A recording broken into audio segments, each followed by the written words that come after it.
A Viuvinha de José de Alencar. A Dona. Janeiro de 1857. Capítulo 1. Se passasse há 10 anos pela Praia da Glória, minha prima, antes que as novas ruas que se abriram tivessem dado um ar de cidade às lindas encostas do Morro de Santa Teresa, veria de longe sorrir-lhe entre o arvoredo, na quebrada da montanha, uma casinha de 4 janelas com um pequeno jardim na frente. Ao cair da tarde, havia de descobrir na última das janelas o vulto gracioso de uma menina, que aí se conservava imóvel até às 6 horas, e que, retirando-se ligeiramente, vinha pela portinha do jardim encontrar-se com o moço que subia a ladeira e oferecer-lhe modestamente a fronte, onde ele pousava um beijo de amor tão casto que parecia antes um beijo de pai. Depois, com as mãos entrelaçadas, iam ambos sentar-se a um canto do jardim, onde a sombra era mais espessa, e aí conversavam baixinho um tempo esquecido.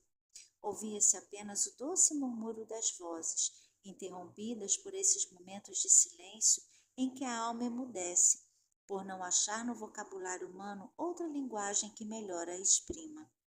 O arrulhar desses 2 corações virgens durava até as 8 horas da noite, quando uma senhora de certa idade chegava a uma das janelas da casa, já então iluminada, e debruçando-se um pouco, dizia com sua voz doce e afável: "Olho sereno, Carolina." A estas palavras, os 2 amantes se erguiam, atravessavam um pequeno espaço que os separava da casa e subiam os degraus da porta, onde eram recebidos pela senhora que os esperava. "Boa noite, Dona Maria", dizia o moço. "Boa noite, Sr. Jorge. Como passou?" respondia a boa senhora. A sala da casinha era simples e pequena, mas muito elegante. Tudo nela respirava esse aspecto alegre e faceiro que se ri com a vista. Aí nessa sala passavam as 3 pessoas de que lhe falei, um desses serões de família, íntimos e tranquilos, como já não os há talvez nesta bela cidade do Rio de Janeiro, invadida pelos usos e costumes estrangeiros. Os 2 moços sentavam-se ao piano. As mãozinhas distraídas da menina roçavam apenas pelo teclado, fazendo soar uns ligeiros arpejos que serviam de acompanhamento a uma conversação em meia voz. Dona Maria, sentada à mesa do meio da sala, jogava paciência, e quando levantava a vista das cartas, era para olhar a furto os 2 moços e sorrir-se de satisfeita e feliz. Isto durava até a hora do chá. E pouco depois Jorge retirava-se, beijando a mão da boa senhora, que neste momento tinha sempre uma ordem a dar, e fingia não ver o beijo de despedida que o moço imprimia na fronte cândida da menina. Agora, minha prima, se quer saber o segredo da cena que lhe acabei de descrever, cena que se repetia todas as tardes havia um mês, dê-me alguns momentos de atenção que vou satisfazer. Este moço, que designei com o nome de Jorge, e que realmente tinha um outro nome, em que de certo há de ter ouvido falar, o filho de um negociante rico que falecera, deixando-o órfão em tenra idade. Seu tutor, velho amigo de seu pai, zelou a sua educação e a sua fortuna, como um homem inteligente e honrado que era.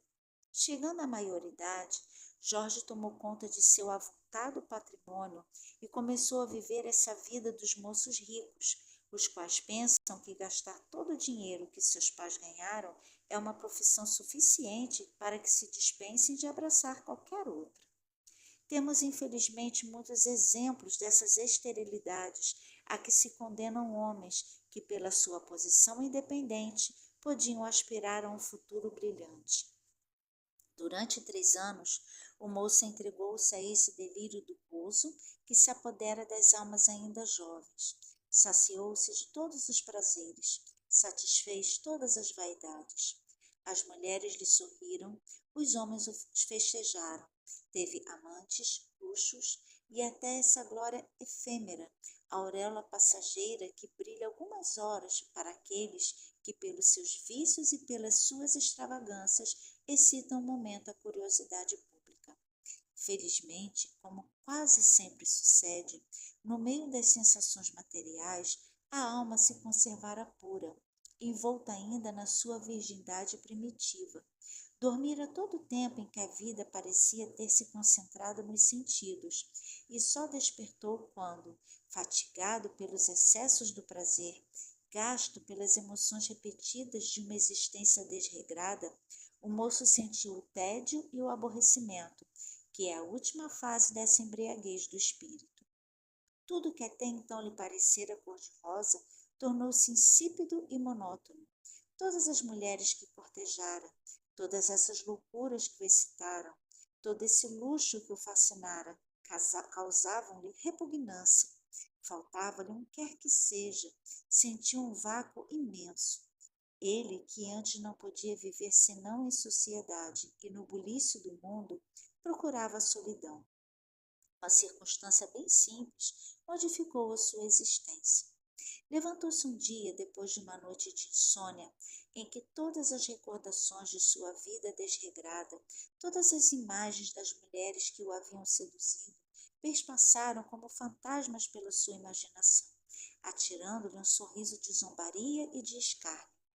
Abriu a janela para aspirar o ar puro e fresco da manhã, que vinha rompendo. Daí a pouco, o sino da igrejinha da Glória começou a repicar alegremente. Esse toque argentino, essa voz prazenteira do sino, causou-lhe uma impressão agradável. Vieram-lhe tentações de ir à missa. A manhã estava lindíssima, o céu azul e o sol brilhante.